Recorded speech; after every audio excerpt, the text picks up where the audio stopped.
Mr. Botticelli, your hands are tied on Schedule 1.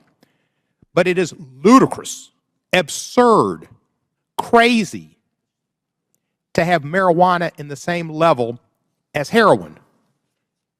Ask the late Philip Seymour Hoffman, if you could. Nobody dies from marijuana. People die from heroin. And every second that we spend in this country trying to enforce marijuana laws is a second that we're not enforcing heroin laws. And heroin and meth are the two drugs that are ravaging our country. And every death, including Mr. Hoffman's, is partly the responsibility of the federal government's drug priorities for not putting total emphasis on the drugs that kill, that cause people to be addicted and have to steal to support their habit. And heroin and meth is where all of your priorities should be. And it's not just Mr. Hoffman, a brilliant actor at 46 years of age, who first went to prescription drugs and then came back to heroin. That's our two major issues, I guess. I had a young friend, son of a girl I dated, who died of a heroin overdose about 2 years ago. I went to a party in Memphis recently, not Vermont, where the governor spent his entire State of the State hour address talking about the ravages of heroin in his state, but Memphis, Tennessee, where 4 women, give or take my age, well, maybe 15 years younger, sometimes I lose perspective, talked about heroin being a great problem among their children and in the Memphis community, and about another young man who had died of heroin. Heroin is getting into the arms of young people. And when we put marijuana on the same level as heroin and LSD and meth and crack and cocaine, we are telling young people not to listen to the adults about the ravages and the problems, and they don't listen because they know you're wrong. Because as Mr. Micah said, we know a lot of young people smoke marijuana. They shouldn't. Young people should be being young people. The most precious commodity in the world is time. Young people have got lots of time. Mr. Mike and I don't have that much more time. That's just the realities. And when you're young, enjoy being young, playing ball, taking it easy, just doing kids' things and learning. And you shouldn't be doing drugs, but they are. And we need to make sure that we keep them alive. We need to educate them. But our efforts ought to be toward meth and heroin. That's where efforts should be. And it shouldn't be Schedule 1. Anybody that goes to jail for marijuana is a crime when people for possession are taking their liberties away. It's a waste of money. It's a waste of resources. It's a crime committed by our government. There is a cultural lag in this country, and this Congress is a leader in it. With all due respect, you should be listening to scientists. I understand the parents who are grieved because their child died of an overdose. They didn't overdose on marijuana. And you're listening to them rather than the scientists? Mr. Botticelli, it may go back to A Few Good Men, the movie, Jack Nicholson. You can't handle the truth. The truth is the drug war failed. Your direction on marijuana is a failure. Get to dealing and saving kids from heroin overdoses. My young 22-year-old friend died of a heroin overdose. Yeah, he smoked marijuana, probably the first thing he did. But that's not why he smoked heroin or shot it up. Maybe he did it because he heard people like you saying they're all bad and they're all terrible and you can't deal with the truth, and tell them, well, maybe marijuana doesn't kill you. Heroin does and meth does. They're different. And until you deal with the truth, the kids aren't going to believe you at all. Now, you talked about alcohol, and you may have gotten to this. Cirrhosis of the liver, pretty serious thing. Violence against spouses and women. People don't smoke marijuana and beat up their wives and girlfriends. They get drunk. Sometimes they beat up their wives and girlfriends. And I know you've got your statistics. I would debate your statistics. And if you get into your statistics about the amount of people who had marijuana in their system who were arrested or had fatal accidents, I would submit they probably had other drugs in their system, like cocaine or crack in addition to the marijuana, or they had alcohol and marijuana wasn't the cause. Because what I've understand is people smoke marijuana, mostly they drive slower and they look out for the cops. They don't drive fast and wild like people do on alcohol and cause deaths. Maybe the reason there's so many more people smoking marijuana now is because they're not listening. And maybe they're doing the other drugs too. But it also shows that the drug war has been a failure. It's been a serious failure.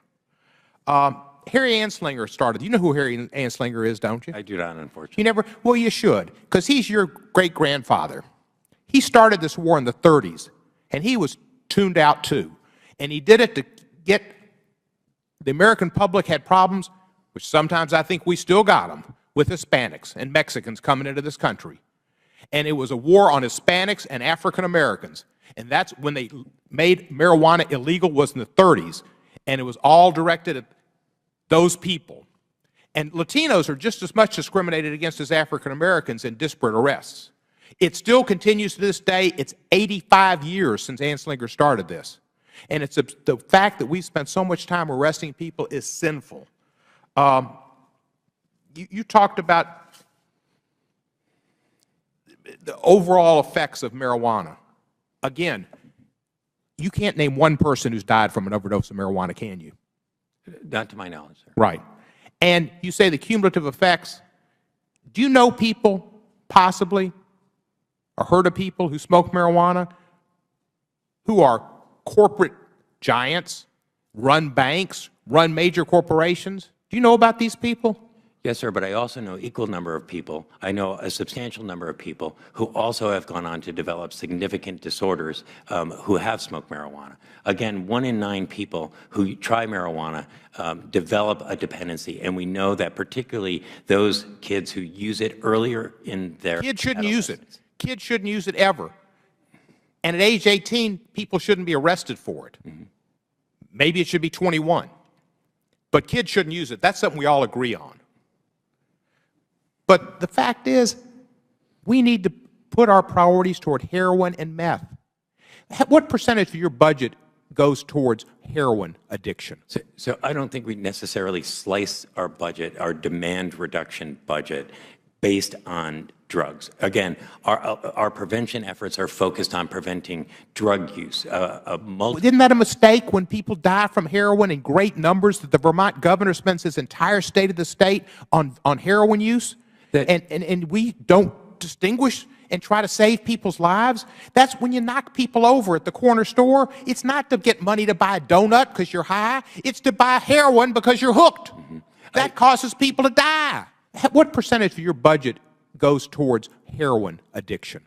So I don't think we necessarily slice our budget, our demand reduction budget, based on drugs. Again, our prevention efforts are focused on preventing drug use. Isn't that a mistake when people die from heroin in great numbers that the Vermont governor spends his entire state of the state on heroin use? And we don't distinguish and try to save people's lives? That's when you knock people over at the corner store. It's not to get money to buy a donut because you're high. It's to buy heroin because you're hooked. Mm-hmm. That causes people to die. Our office in 2011, I think, acknowledged the burgeoning prescription drug and opiate epidemic that we have in the United States. In 2011, we released a plan that looks at dealing with the prescription drug abuse and opiate issues. Let me ask you, my time's about to run out, and it may have. Let me ask you one thing. I corresponded back in 2011 with I guess your predecessor, Kirliowski? Kurlikowski. He is actually the current director now. Is he? He said back then that there was no particular, they haven't found any medical use. To date, however, the FDA and the Institute of Medicine have not found smoked marijuana to be a safe or effective medicine for any condition, nor has any medical association come out in favor of smoked marijuana for widespread medical use. I think that medical associations have, but are you not aware of the fact that people use smoked marijuana to get them through cancer treatment, nausea?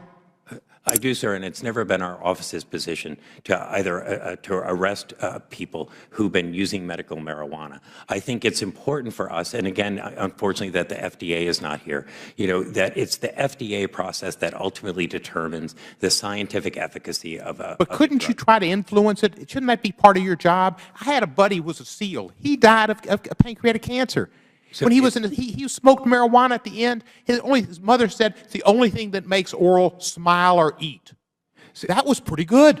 So our role in this is to rely on the FDA scientific process to determine. That's our influencing role, is to rely on the science. I would also say, and I find it unfortunate, and I think I would ask the chairman to invite Dr. Nora Volkow, who's the director of the National Institute on Drug Abuse, because that's where our policy and our science is derived from. We are a science-based office and a policy-based office. And I think if you listen to Dr. Volkow, who is not involved in a political discussion around substance use and marijuana, she will lay out for you the scientific evidence that. Well, let me ask you this. You are prohibited by law from using any funds to study marijuana legalization for medicinal purposes or any other reason. You're the only office in the federal government that's restricted in that way, and you're required to oppose any scheduling of Schedule I substances, rescheduling like marijuana, that have been approved for medical purposes.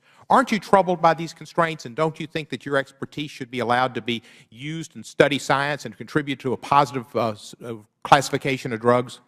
So I'm not familiar. Congress put that language in our reauthorization, and I'm actually not, I don't know the background of that. Would you support legislation to allow you to participate and to voice your opinion and to use science as a basis for your determination? Well, what I would do is support that federal agencies have the ability to do that. So yours is prohibited by law. Should that restriction not be lifted?